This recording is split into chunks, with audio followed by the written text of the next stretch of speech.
What's up, guys? It's your boys Awoki back out with another Chris Watts video. And this one was sent to me by a lot of you guys that wanted me to watch this yesterday, but I couldn't because of obvious reasons of me having a concussion.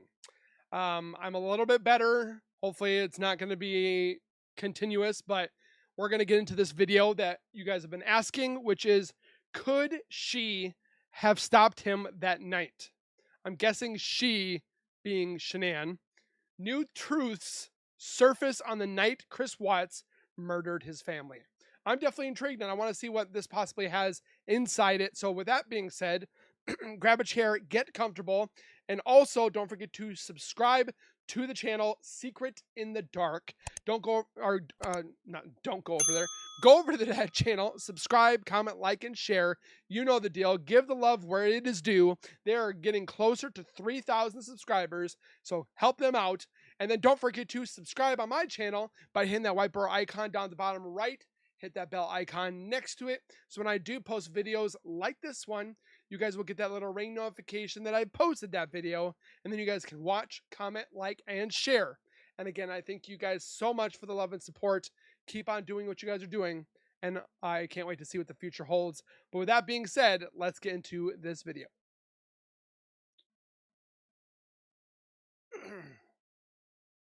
So just so the recording knows, your dad is Jeremy? Yes. And Jeremy knows you're talking with me right now? Yes. Okay. So we're talking about Oh, is he talking about the babysitter? Chris and Shanann Watts and some responsibilities you might have had for babysitting their children. Yes. So how long have you known Chris and Shanann? My dad used to work with them, and I think I got to meet them when I was around 6 or 7 years old. So Jeremy is your dad? Yes. And who did he work with? He worked with both of them. They both worked at Longmont Ford. Shanann was a salesperson, and Chris was a mechanic. Okay. Do you remember when that was? I would say probably in 2013 or 14-ish is when they all worked there at this. I'm just gonna stop it here for the moment. But if it's could she being the babysitter, I don't think the babysitter could have stopped him at all, if that's who we're talking about. So let's go further. Let's see what there's more to say. What did your dad do there? He was an internet manager.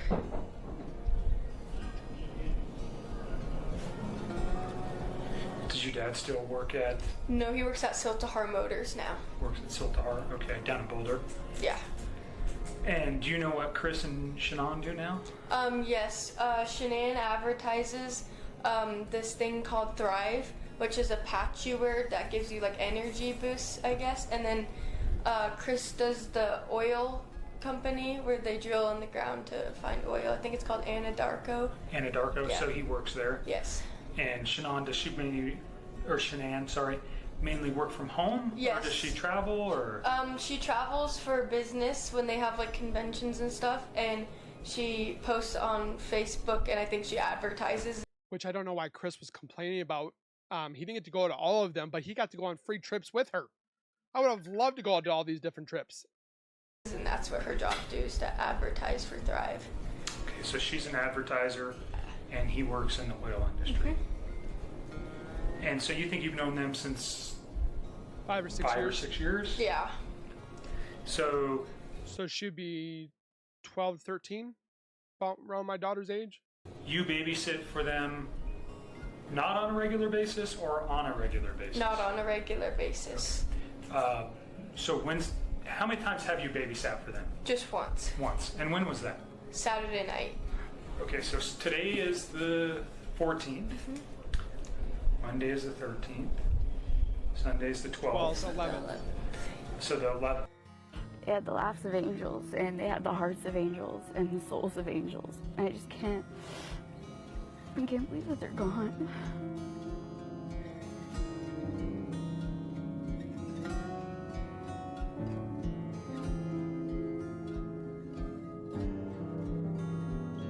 She was just 17. A familiar house. A familiar routine. 17. There's some math thrown off here. She was 6 or 7 when she knew them. Now she's okay.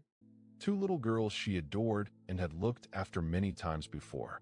That night, August 11th, should have been uneventful, but it wasn't. Chris Watts opened the door with his usual smile. Polite, calm, maybe even a little too calm. He said he was headed to a Rockies game. Nothing unusual, just a dad taking a night off while his wife was out of town. The girls, Bella and Celeste, waved goodbye. Then the door closed behind him. Inside, the lights glowed soft and warm. McKenna played games with the girls. She gave them snacks, made sure their bedtime was on schedule. At one point, Shannon called to check in. Her voice was steady, normal. She asked how the girls were doing. She said she'd be home early Monday morning. Everything sounded fine, but something wasn't. Time passed. McKenna waited. Her flight was technically scheduled for 11 p.m. on Sunday, but then got postponed.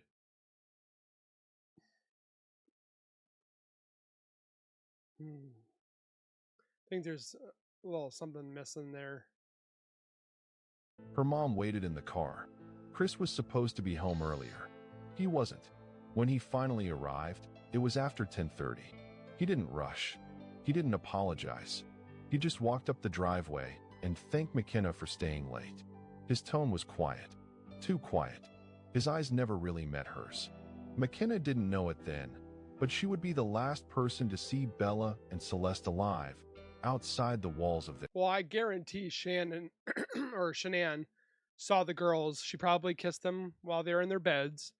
But I don't think she was the last one to see them. I think it was Shanann. Their home.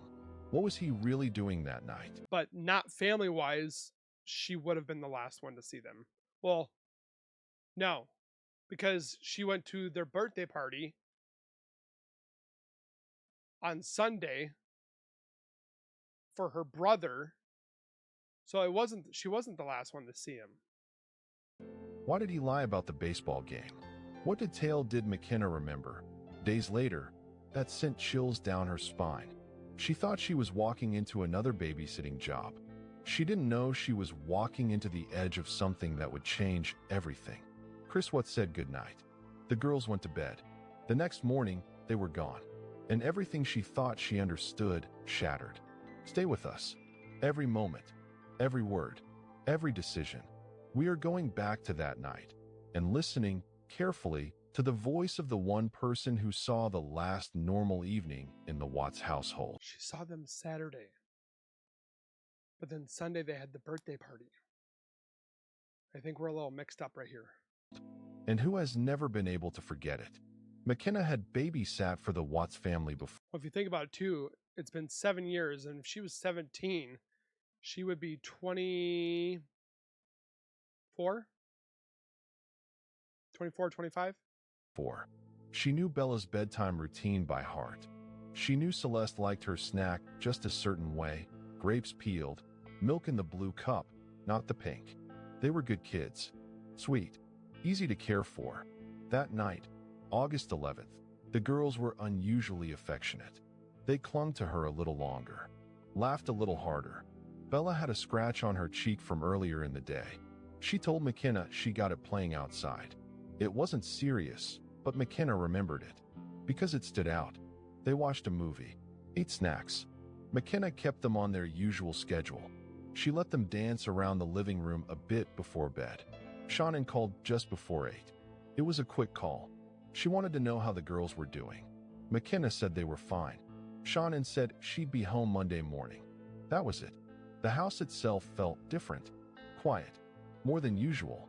Chris had left claiming he was going to a baseball game, but something in the way he left stuck with McKenna. He wasn't rushed like a dad eager for a rare night out. He didn't make jokes. He didn't smile much. He just left. Time passed slowly after the girls went to bed. McKenna sat in the living room, flipping through her phone. Her mom texted from the car outside. Chris was late, very late. When he finally pulled into the driveway, McKenna... He was apparently supposed to be home at 9 o'clock and didn't get home till 10:30. His mom watched from her seat. She later told investigators that she had a strange feeling. Chris got out of the car and walked up to the house without much urgency. When McKenna opened the door, he seemed calm. Too calm for someone returning home to his sleeping daughters. Yeah, because he probably just got some from Nicole. He thanked her, said everything was fine. He didn't ask how the girls behaved, didn't make small talk. He just said goodnight and shut the door. It wasn't until days later, when the story exploded across every screen in America, that McKenna understood what that moment actually was. We're all over the world. She had been inside the house just hours before the unimaginable happened. She had spoken to Chris. She had watched those little girls climb into bed for the last time. And there was one thing that wouldn't stop echoing in her mind. His eyes. They didn't look tired or distracted. They looked distant, like he wasn't really there. After the news broke, McKenna was devastated. She didn't speak to reporters for a while. When she finally did, her words were quiet, shaken. She said he let us comfort him, knowing exactly what he'd done. People kept asking her if she noticed anything strange that night. She said she didn't, not at first. Nothing dramatic. No yelling. No signs of danger. But there was something in the air. Because he probably Something already she knew. couldn't name until it was too late. She had been in that house, walking past photos of the family. She had read bedtime stories with voices, kissed the girls goodnight, closed the bedroom door behind her. Now, those same images were plastered across every news outlet in the country. Bella's bright eyes, Celeste's curls, Shanann's wide smile. All gone. And McKenna had been the last one to see them alive. There are things she remembers clearly. I would say that part is not true because they went to the birthday party on Sunday at Jeremy's house, the Lindstroms, which McKenna was there, but she wasn't the last one to see them. The exact pajamas the girls wore. The sound of their bare feet on the floor. The look on Chris's face when he came home late. And then, there are things she tries not to. Are we talking about Saturday or Sunday? Now I'm all confused. Was it Sunday? No, because it would have been Saturday because Chris and Nicole had that 2-hour phone call, which started at 9 o'clock. So yeah, this would have been Saturday, and then Sunday would have been the party, and then at nighttime it would. Yeah, so we're off a little bit here. To remember. She carries the weight of knowing she was there, that she was part of the final chapter without knowing how the story would end. She was just the babysitter, but she'll never forget that night. Chris Watts walked up the driveway just after 10:30 p.m. The porch light was still on. McKenna's mother sat waiting in the car, engine running, eyes fixed on the front of the house. She would later say it didn't feel right. He was too late. He didn't look rushed. He didn't seem apologetic. He moved slowly, He just didn't calmly, care. as if he had all the time in the world. Inside, McKenna opened the door. She remembers the way he stood in the threshold, his posture, his eyes. He didn't smile. He didn't ask how the girls were. He didn't mention the game he was supposedly attending. He said thank you, just thank you. And then he closed the door behind her. She walked to her mom's car in silence. As they drove off, neither of them spoke at first. Then her mother asked, But that's the thing too that everybody said. The Lindstrom said it. Nicole, I mean, are we going to believe anything that Nicole says? But everybody that pretty much was around Chris in the last few days, even when Chris went to North Carolina, they just said that his eyes looked soulless. Like it looked like dark and empty, and there was like no empathy, no emotions, no nothing that this man showed. "Did he seem okay to you?" McKenna shrugged. "I don't know," she said. "He seemed kind of weird." She didn't know, as she answered that question, that Chris hadn't been at a game at all. He had taken Nicole Kessinger out to dinner, a woman he'd met just weeks before, a woman who believed he was separated, I think a that's woman a who lie. thought his family no longer lived with him. While McKenna was watching his daughters, Chris was out with another woman, telling stories that unraveled later like threads from a torn seam. Back at the house, I was to say, this guy's got away with words. Like he knows what he's really good. Shanann's call had come through earlier in the evening. And another thing that bothered me too that I saw on one of the Facebook forums, they go, the girls didn't go around Chris as much. They were always up their mom's butt. Well, if you think about it, Chris was gone more of the time working. Kids tend to statistically be around their mothers more. Not all the time. There are instances where they like to be around the father. I mean, my kids, they're probably in between. They like us both.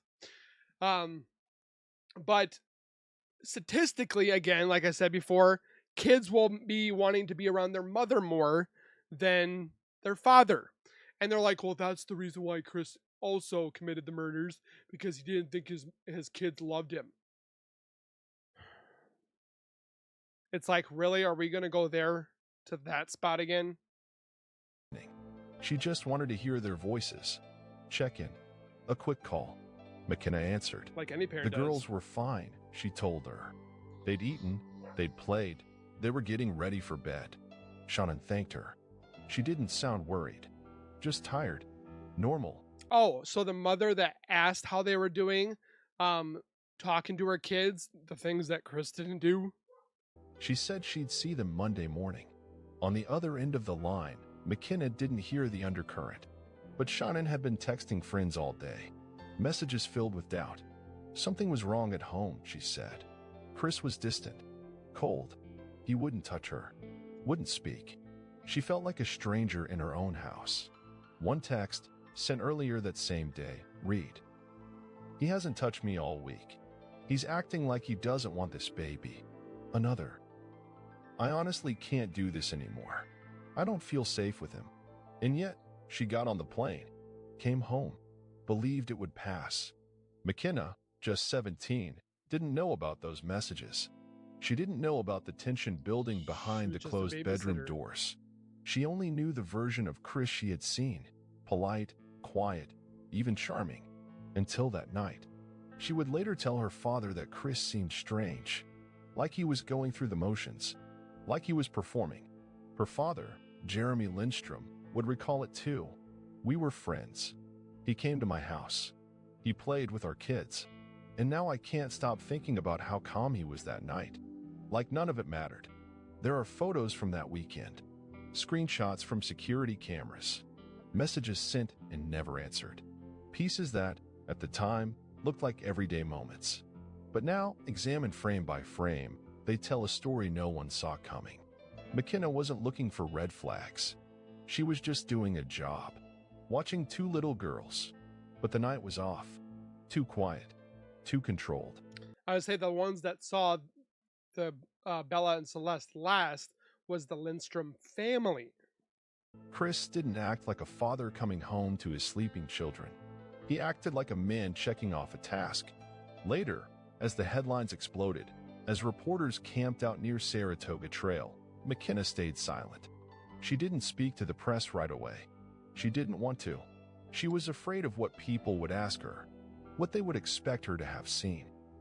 But when she finally did speak, She seems like a very mature 17-year-old that was raised right. So Lindstrom family, if you ever watch this, you did good with your daughter. voice was steady. "He seemed off," she said, cold, like he was pretending to be someone he wasn't. She He said was she different. kept replaying the night in her head, over and over, trying to remember something she might have missed. A word, a look, anything. But there was nothing, nothing except the silence, and the way he never once asked how his daughters were. The next morning, before the sun rose, Sean and Watts arrived home. 1:48 a.m. Her friend dropped her off after the business trip to Arizona. The porch camera caught her walking up the steps, phone in hand, suitcase rolling behind her. That was the last time anyone would ever see her alive. There is no footage of what happened next, only silence. What took place inside that house between Sean and stepping through the door and Chris stepping out hours later has never been fully accounted for. But what came after was captured. At exactly 5:27 a.m., a security camera across the street showed Chris Watts backing his truck into the driveway. Slowly, precisely, he opened the doors. He went back and forth from the house to the truck. 3 trips. No panic. No More trips hesitation. than that. He told officers later that he was loading tools for work. He wasn't. While the world slept, while the sky was still dark, Chris Watts placed his pregnant wife and 2 daughters into the back of that vehicle. He drove away like it was any other Monday morning. By 8 a.m., Shanann's phone stopped responding. By 9 o'clock, her friends were texting, calling, growing more concerned with every unanswered message. And by the afternoon, her name was on a missing persons report. McKenna Lindstrom saw the alert on her phone. At first, she didn't understand. Maybe Shanann's phone was off. Maybe she was late coming home from her trip. But then the news started spreading. No one had seen the girls. The house was empty. Chris said he didn't know where they went. Said Shannon must have taken the kids and left. But nothing about that made sense. And what did this side of the family do? Oh, they thought that Shanann was leaving him to punish him. The next day, McKenna stood with her father and watched Chris speak on the news. He stood outside his house, calm, composed, asking for his wife and children to come home. McKenna watched the interview from her living room.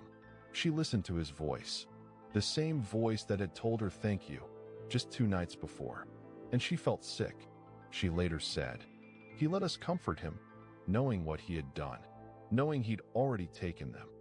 Well, that's what the one family that took Chris in for the night, I'm drawing a blank. The Thayers. They took him in, comforted him, said everything was going to be all right, but they didn't know, not knowing that they were playing party guest or party host to this monster. Jeremy Lindstrom, her father, struggled to process it. This was a man who had played in his yard, a man who had sat at his dinner table, a man who had smiled and shook his hand while holding back a secret so monstrous it would hollow out the entire community. Murders The twist among began us. to unfold quickly. Nicole Kessinger came forward. She had been seeing Chris for weeks. She believed Months. he was separated. She thought the divorce was in progress. She had no idea he was still sharing a bed with Shannon. No There was no evidence to support that they were even separating yet. idea he had lied about everything. When she realized the truth, she contacted authorities. It didn't take long for the story to break apart. Chris failed the polygraph. He changed his version of events. Once, then again, and again. So did Nicole. Until finally, he told them. He killed Shanann. He said it happened after an argument. He said she was responsible for the girls. I guarantee, I still think to this day, that she probably said, like when he woke up, she woke up, and she probably was like, okay, what's going on? I know about the dinner. There's no way that you had this salmon for 60 some odd dollars. Are you seeing somebody else? I guarantee that's what, it's not the snap because this was planned, but I guarantee that's what made him just like finally not snap, but finally go over because he was caught. Shannon wasn't stupid. She knew exactly what she was doing. She even confronted her friends on the trip. She's like, does this seem normal? Plus she's crying. Her girlfriends were consolidating her. She wasn't stupid. She knew exactly what was happening. I don't think that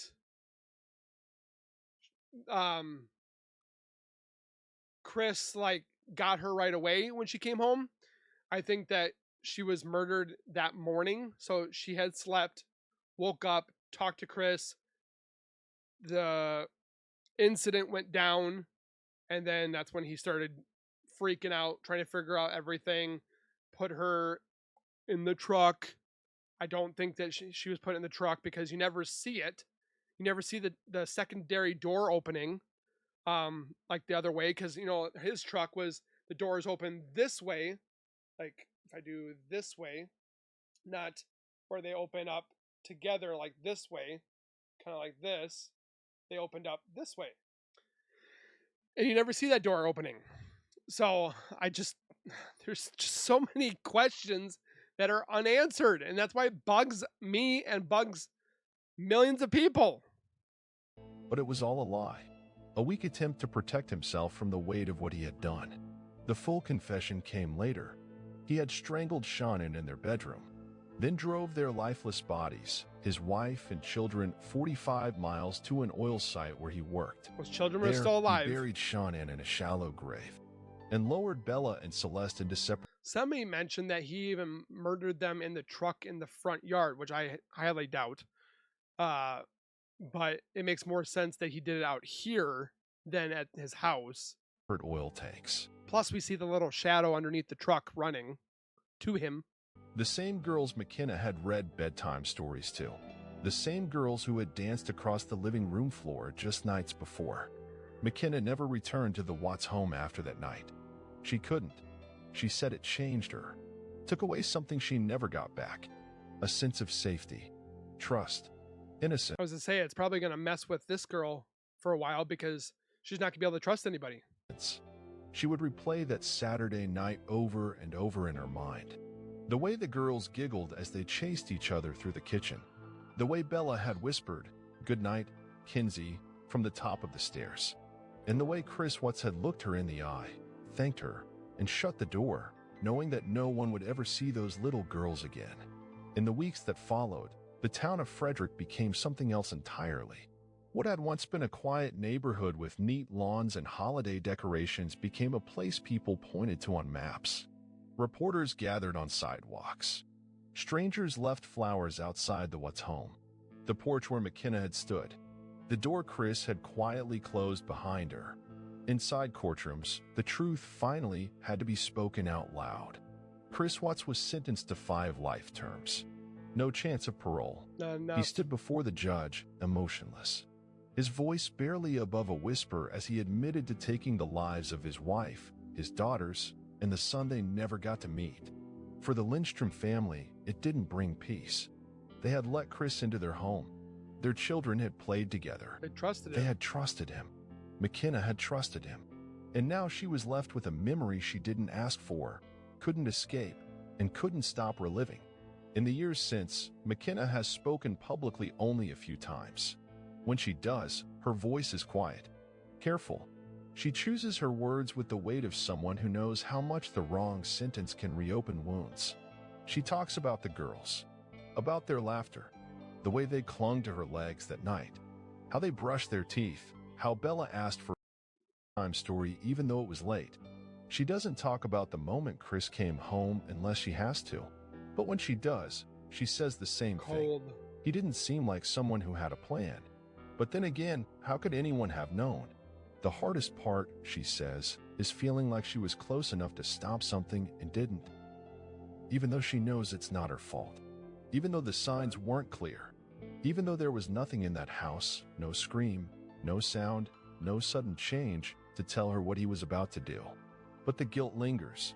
Because she was the last one to see them. Because she tucked them into bed. Feelings. Because she lived, and they didn't. People have asked her, over the years, what she would say to him now. She never answers that question. Instead, she talks about Bella's quiet kindness, about Celeste's energy, She talks about the how good. both of them deserved to grow up, and how they didn't. She keeps their memory alive in the only way she knows how, by speaking their names, softly, as if they're still listening. And still, questions are. remain. Could anyone have seen it coming? Did Chris once decide what he would do that night, while McKenna was still in the house? Was that why he came home late? Was that why he avoided eye contact? Why his words felt rehearsed?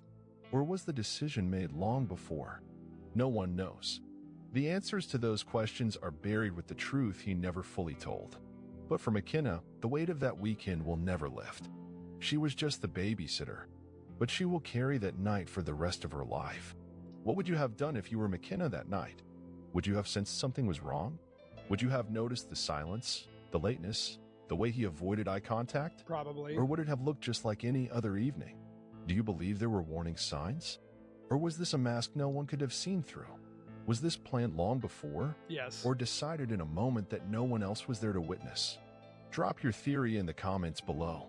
Let us know what you think happened that night and what you believe McKenna saw that still keeps her awake. Like and subscribe for more true crime stories told with the full weight of truth, detail, and the people left behind. Because sometimes the most haunting stories are the ones that happen quietly, right next door.